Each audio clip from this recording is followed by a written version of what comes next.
اعوذ باللہ من الشیطان الرجیم بسم اللہ الرحمن الرحیم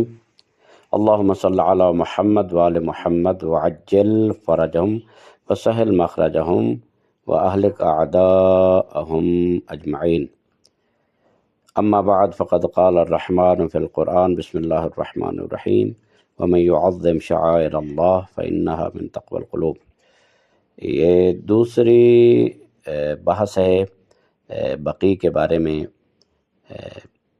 تو آپ کی خدمت میں بقیع میں خاندانی قبریں کس کی تھیں،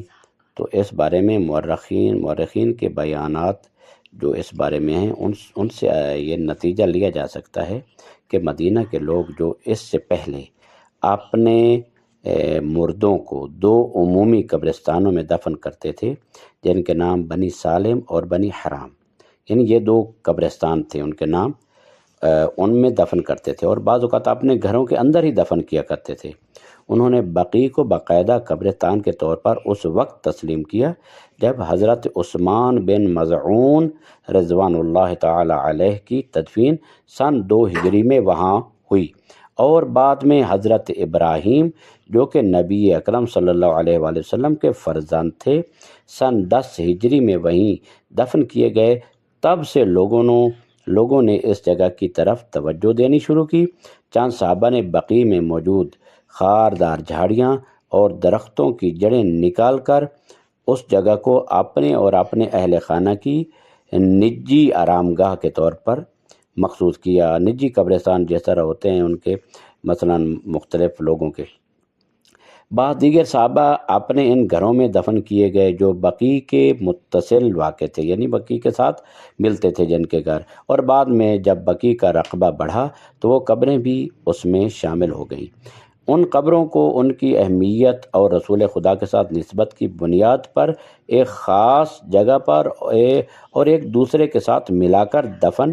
کیا گیا، جیسے کہ 4 ائمہ کی قبریں حضرت عباس پیغمبر اکرم کے چچا اور حضرت فاطمہ بنت اسد کی قبر کے ساتھ ہیں، یعنی پیغمبر کے چچا اور حضرت فاطمہ بنت اسد ان کی قبریں ساتھ ہیں، اور رسول اکرم کی بعض ازواج کی قبریں ایک جگہ پر ہیں، جبکہ حضرت رقیہ جو لئے پالک تھیں اور حضرت ام کلثوم کی قبریں بھی ایک دوسرے کے ساتھ ہیں، پیغمبر کی جو لئے پالک بیٹیاں کہلاتی تھیں۔ ان تمام قبور کو مجموعی طور پر مقابر بنی ہاشم کہا جاتا ہے۔ دوسری بات یہ ہے کہ مدینہ کے گھر بقیع تک پھیلے ہوئے تھے، اور بقیع مغربی طرف سے ان گھروں کے پیچھے واقع تھا۔ مختلف گلیاں ان گھروں کو آپس میں ملاتی تھیں اور بقیع تک پہنچتی تھیں۔ قبور ائمہ اربعہ 4 ائمہ علیہ السلام کی قبریں، تاریخ میں ہے کہ دفن العباس ابن عبد المطلب عند قبر فاطمہ بنت اسد بن ہاشم فی اول مقابر بنی ہاشم التی فی دار عقیل،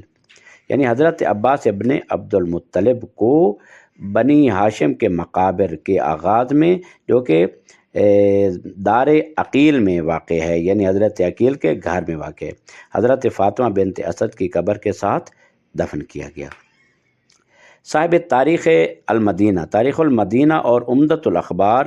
ان 2 تاریخوں کے مطابق جب امام حسن مجتبیٰ کو ان کے نانا رسول خدا صلی اللہ علیہ وآلہ وسلم کے پہلو میں دفن کرنے سے روکا گیا تو امام حسین علیہ السلام نے بھائی کی وصیت کے مطابق انہیں مقابر بنی ہاشم اور حضرت فاطمہ بنت اسد کی قبر کے پہلو میں دفن کیا گیا۔ اس کے بعد 3 دیگر اماموں کو پاک اجساد یعنی علی ابن الحسین زین العابدین، محمد ابن علی الباقر اور جعفر ابن محمد الصادق بھی وہیں، ان کی تدفین بھی وہاں پر ہوئی۔ یہاں تک کہ اہل سنت کے بعض بڑے عالم فخر رازی اپنی کتاب میں لکھتے ہیں یستحب ان یزور قبر الحسن ابن علی وفی ایضاً علی ابن الحسین و محمد ابن علی و جعفر ابن محمد رضی اللہ عنہم، یعنی مستحب ہے کہ انسان حسن ابن علی کی قبر کی زیارت کرے، اور وہاں علی ابن الحسین، محمد ابن علی اور جعفر ابن محمد علیہ السلام کی قبریں بھی ہیں، اللہ ان سے راضی ہے۔ تاریخی شواہد سے یہ ظاہر ہوتا ہے کہ حضرت فاطمہ بنت اسد اور حضرت عباس کی قبریں کھلے میدان یا بغیر چھت کے مقام پر تھیں۔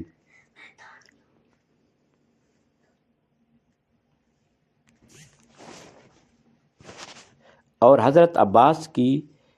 قبریں کھلے میدان یا بغیر چھت کے مقام پر نہیں تھیں، بلکہ ابتدا سے ہی یہ قبریں دار عقیل ابن ابی طالب میں واقع تھیں، ایک چھت دار مکان کے اندر۔ بعد میں رسول خدا کے وہ 4 نورانی اور مظلوم اوصیاء بھی اسی جگہ پر دفن ہیں۔ ایک سوال، اب سوال یہ پیدا ہوتا ہے کہ جب بقیع موجود تھا تو رسول خدا کے بعض اقربا اور اولاد کیوں عمومی قبرستان کے بجائے ذاتی گھروں میں دفن کیے گئے؟ تو مدینہ کی تاریخ سے واقف افراد کے لیے یہ سوال واضح ہے، کیونکہ ان دنوں باعزت اور معروف افراد کو عام قبرستان کی بجائے ان کے گھروں میں دفن کرنا نہ صرف معمول تھا بلکہ قابل فخر سمجھا جاتا تھا۔ مثال کے طور پر رسول خدا کے والد حضرت عبداللہ کو نابغہ کے گھر میں دفن کیا گیا، اور رافع بن مالک انصاری جو احد میں شہید ہوئے، مدینہ واپس لا کر آل نوفل کے گھر ان کو دفن کیا گیا۔ اسی طرح پہلے اور دوسرے خلفاء کو نبی اکرم کے حجرہ میں دفن کیا گیا، اور امام حسن کی وصیت میں بھی اس قسم کی خواہش ظاہر کی گئی۔ دراصل خود رسول خدا کو بھی ان کے حجرہ مبارک میں دفن کیا گیا، جو اس وقت کے معاشرتی لحاظ سے ایک عام اور اس وقت جو ہے معاشرتی لحاظ سے ایک عام اور فطری امر تھا۔ رسول خدا کا دعا کا مقام دار عقیل، دار عقیل کا گھر، جیسا کہ بیان کیا ہے آپ کی خدمت میں کہ نبی اکرم وقتاً فوقتاً بقیع میں تشریف لے جاتے اور وہاں مناجات کرتے، اہل بقیع کے لیے دعا و استغفار فرماتے۔ بعض اوقات رات کے وقت بھی آپ بستر ترک فرما کر بقیع کی طرف روانہ ہوتے۔ روایت میں ملتا ہے خالد ابن اوسجہ سے، كنت ادعو لیلة الى دار عقیل ابن ابی طالب التي تلی باب الدار فمر بی جعفر بن محمد علیہم السلام يريد العريض معه اهله فقال لي اعن اثر وقفت ها هنا قلت لا قال هذا موقف النبي صلی اللہ علیہ وآلہ باللیل اذا جاء لیستغفر لأہل البقیع۔ خالد ابن اوسجہ کہتے ہیں میں ایک رات دار عقیل کے اس گوشے میں دعا کر رہا تھا جو دروازے کے ساتھ ہے۔ امام جعفر صادق علیہ السلام جو اپنے اہل کے ساتھ عریض جا رہے تھے، عریض ہی ایک مقام کا نام ہے، میرے پاس سے گزرے اور پوچھا کیا تم یہاں کسی خاص اثر کی وجہ سے رکے ہو؟ میں نے کہا نہیں۔ آپ نے فرمایا یہ وہ جگہ ہے جہاں نبی صلی اللہ علیہ وآلہ وسلم رات کے وقت اہل بقیع کے لیے استغفار کرنے آتے تھے اور یہاں قیام فرمایا کرتے تھے۔ رسول خدا کی غیبی خبریں، اللہ تعالیٰ کا ارشاد ہے وَمَا يَنطِقُ عَنِ الْهَوَىٰ إِنْ هُوَ إِلَّا وَحْيٌ يُوحَىٰ، لہذا رسول خدا کے تمام اقوال و افعال وحی الہی سے مؤید تائید یافتہ ہوتے تھے۔ آپ دین کی اقامت، دین کا قیام اور حق و حقیقت کے اظہار کے لیے ہر ممکن وسیلے سے کام لیتے تھے، چاہے وہ بعثت سے قبل کے خارق العادہ معجزات جو افعال ہوں جنہیں ارہاس کہا جاتا ہے، یا بعثت کے بعد معجزات کے ساتھ بیان کردہ حقائق ہوں، تمام وحی الہی کے مطابق ہوا کرتے تھے۔ جیسے واقعہ غدیر میں جہاں آپ نے حجت الوداع سے واپسی پر تمام حاجیوں کو جمع کر کے اکٹھا کر کے اعلان فرمایا من کنت مولا فہذا علی مولا، اور امیر المومنین کی جانشین کا اعلان فرمایا۔ یہ آیت تطہیر کے نزول کے بعد مسلسل 9 مہینوں تک آپ نماز کے وقت در علی پر آ کر فرمایا کرتے تھے السلام علیکم ورحمۃ اللہ وبرکاتہ اہل البیت انما یرید اللہ لیذہب عنکم الرجس اہل البیت ویطہرکم تطہیرا۔ ایسے تمام اہم امور جو اسلام کے اصول میں سے نہ بھی ہوں، رسول خدا کی تیز بین نظر سے اوجھل نہ تھے، اور آپ نے ان کے وقوع سے قبل امت کو خبردار فرمایا۔ ایسے واقعات کو محدثین کی اس اصطلاح میں ملاحم اور ان کی خبریں اخبار غیبی کہلاتی ہیں۔ لہذا یہ کہا جا سکتا ہے کہ نبی اکرم کا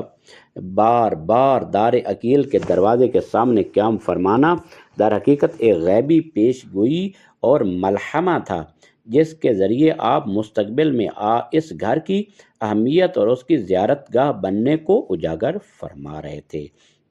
بعد میں واقعی ہم نے دیکھا کہ یہ گھر ایک مسجد اور عمومی زیارت گاہ میں تبدیل ہو گیا، یہاں تک کہ امام جعفر صادق علیہ السلام اس کے اندرونی حصے اور حرم میں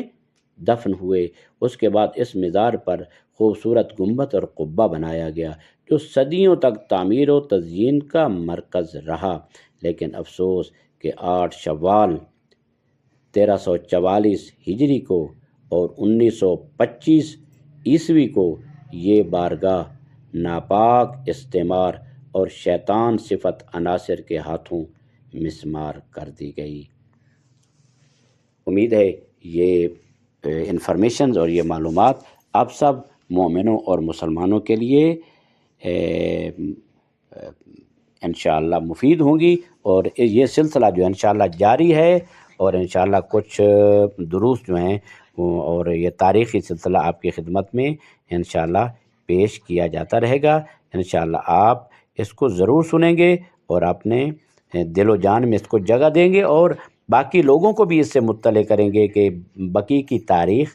کیا ہے اور بقی کیا تھا، اور اس کے ساتھ مسلمانوں نے کیا کیا۔ صلی اللہ علی محمد وآلہ الطاہرین۔